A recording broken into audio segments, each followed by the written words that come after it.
Joining us as he does each month here on WHKY News is Scott Riley, the district attorney for the 36th prosecutorial district, that is Catawba, Burke, and Caldwell counties. Always good to see you, Mr. Riley. Thanks for coming in. Oh, thank you for having me. I know you wanted to talk about a couple of cases in your report this month, and they deal with a problem that has really been growing in our area and actually across the country. Right. It's been a big focus of our office ever since I took office in 2019, this deadly, devastating effects of fentanyl and how it's making its way across the southern border and coming all the way up into our district. So we are really taking these cases seriously. Angela Santana was tried 2 weeks ago in Burke County Superior Court. A jury convicted her of a Tier 3 trafficking in fentanyl.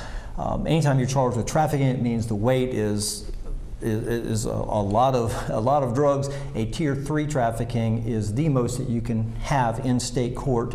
We have Tiers 1, 2, and 3. Tier 1 is mandatory prison. Tier 3 is 18 to 23 years. So that's a significant period of time, and that's exactly what she got. It was 18 to 23 years for having a Tier 3 amount of fentanyl in her possession. She was on probation already, and the probation officer found her to be in possession.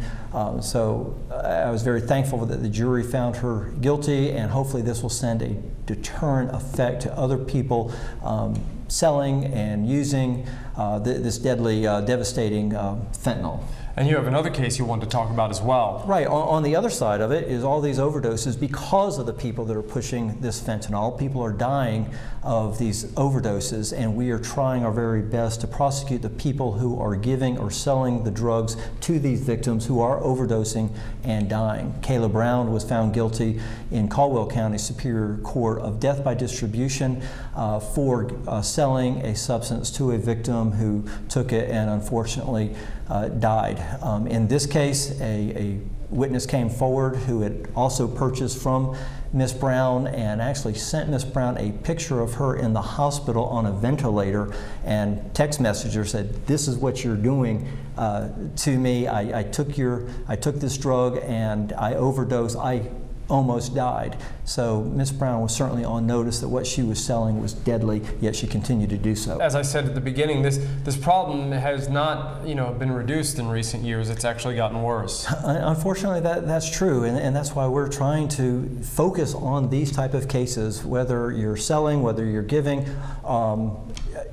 or just in possession of this. We're going to treat these cases very, very seriously and not give any plea bargains on these type of cases. Now, I know that this has been, especially in like the last year or so, there have been several that you've brought before us telling us about these convictions and the charges that have been filed. We appreciate you keeping us updated, and I know you stay busy at the district attorney's office, yes. So we look forward to getting your report next month. Okay, thank you very much for having me, Rob. Scott Riley, the district attorney for the 36th prosecutorial district, that is Catawba, Burke, and Caldwell counties. He joins us each month here on WHKY News.